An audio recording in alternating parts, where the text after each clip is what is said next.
भगवान के आदेश का जो पालन किसी बिना स्वार्थ के करता है वो लक्ष्य की प्राप्ति कर लेता है। तो आप चाहे भूल गए हैं पर हम आपको याद करवाते हैं, आपको भी भगवान का आदेश है कि आप मनुष्य अवतार लेकर मुक्ति का उद्देश्य पूरा करो अपने जन्म से। तो कैसे पूरा होगा मुक्ति का उद्देश्य? तो भगवान ने ही मार्ग बताया है। भगवान ही अर्जुन को कहते हैं सर्वधर्म परित्यज्य।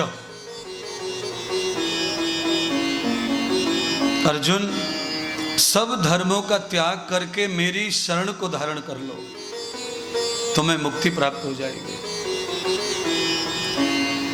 एक साधे सब सधे, सब साधे सब जाए।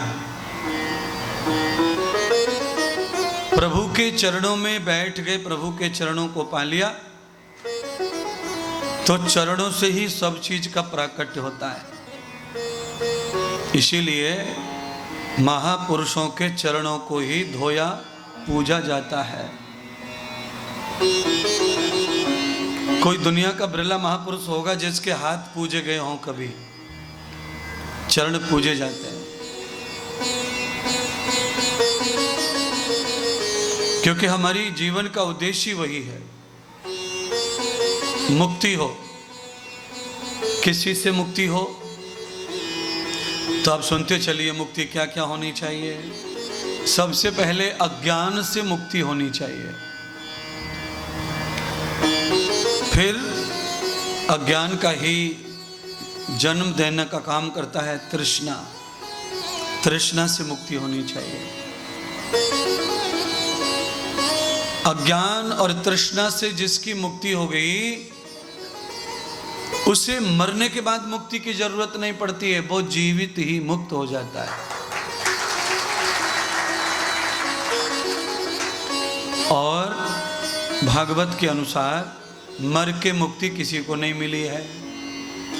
ये जो हम क्रियाकर्म कर रहे हैं ना, ये हमारा अपने पितरों के प्रति श्रद्धा कृतज्ञता प्रकट करने का एक मार्ग है। मर की मुक्ति नहीं होती है, ये ध्यान रखो। जो व्यक्ति मर गया उसको जन्म लेना ही पड़ता है। गीता के अनुसार मृत्युम जन्मम ध्रुवश्च। मृत्यु अगर ध्रुव निश्चित सत्य है तो जन्म भी परम सत्य है।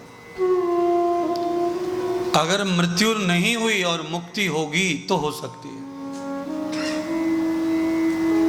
अच्छा बताइए, हम किसी के 10,000 रुपए लेके मर गए तो ऋण कैसे चुकाएंगे? सवाल ही नहीं है।